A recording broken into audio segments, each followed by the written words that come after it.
ഇന്ത്യയിൽ Toyota Qualis നിർത്തിയത് എന്തുകൊണ്ടെന്നറിയോ? അപ്പോൾ ഈ ടൊയോട്ട കോളിസ് ഇറങ്ങിയിട്ട് ഭയങ്കര നല്ല കാറാണ്. അപ്പോൾ ഒരുപാട് പേര് ഇത് ടാക്സി ആയിട്ട് ഉപയോഗിക്കാൻ തുടങ്ങി.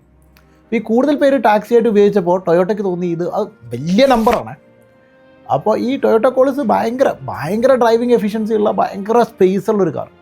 ഒരുപക്ഷെ ഇന്ത്യൻ സാഹചര്യങ്ങൾക്ക് ഏറ്റവും പറ്റിയ കാറുകളിലൊന്നായിരുന്നു Toyota. All of a sudden Toyota ഈ കാറ് നിർത്താൻ തരും. അപ്പോൾ ഒരു ബ്രാൻഡ് ഒരു സാധനം ടാക്സി ആയിട്ട് ഓടിച്ചാൽ ബ്രാൻഡിൻ്റെ വാല്യൂ ഇടിയോ എന്നുള്ളതാണ് ക്വസ്റ്റ്യൻ.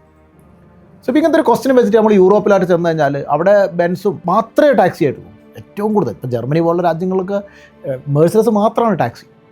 ഇപ്പോൾ ദുബായിൽ ഏറ്റവും കൂടുതൽ ടാക്സി ഓടുന്ന ലെക്സസ് ആണ്. ഇവിടെ അത് വലിയ പ്രീമിയം കാറാണ്. ടൊയോട്ട തന്നെ ലെക്സസ് പ്രീമിയം കാറായിട്ടാണ് ഇൻട്രൊഡ്യൂസ് ചെയ്തത്. ടൊയോട്ടേൻ്റെ പ്രീമിയം സെഗ്മെൻറ്റാണ് സത്യം പറഞ്ഞാൽ ലെക്സസ്. അപ്പോൾ ദുബായിൽ ഇപ്പോൾ ഏറ്റവും കൂടുതൽ ലെക്സസ് ആണ് ടാക്സി ആയിട്ടുള്ളത്.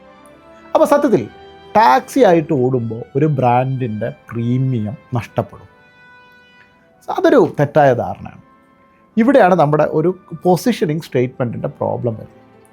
നിങ്ങൾ എങ്ങനെ ഒരു ബ്രാൻഡിനെ പൊസിഷൻ ചെയ്യുന്നു എന്നതിനെ ഡിപ്പെൻഡ് ചെയ്ത് നിൽക്കും നിങ്ങളുടെ പൊസിഷനിങ്. അല്ലാതെ അത് നിങ്ങൾ ടാക്സി ആയിട്ട് ഓടിച്ചുകൊണ്ട് മാത്രം വ്യത്യാസം ഉണ്ടാവില്ല. അപ്പോൾ പക്ഷേ ഇന്ത്യയിൽ ഇതിന് വ്യത്യസ്തമാണ്. ഇൻഡിക പോലുള്ള കാറുകളൊക്കെ ഇവിടെ പാസഞ്ചർ കാറുകളായിട്ട് അധികം ഉപയോഗിക്കുന്നു, ടാക്സി കാറുകളായിട്ട് മാറി. ഇപ്പം തന്നെ ഇന്നോവ പോലെ കാറുകൾ, ഇന്നോവ സ്പോർട്ടെന്നും ടൂർ എന്നൊക്കെ പറഞ്ഞിട്ട് എന്തുണ്ട്, അതിന് ടാക്സി വേരിയൻസ് ഉണ്ട്. അപ്പം അതൊരു വലിയ B2B മാർക്കറ്റാണ്. അപ്പോൾ ആ മാർക്കറ്റിനെ അവർ യൂട്ടിലൈസ് ചെയ്യുന്നത്. പക്ഷേ അറ്റ് ദ സെയിം ടൈം നിങ്ങളുടെ പൊസിഷനിങ് നിങ്ങൾ ശ്രദ്ധിക്കുക എന്നുള്ളതാണ്.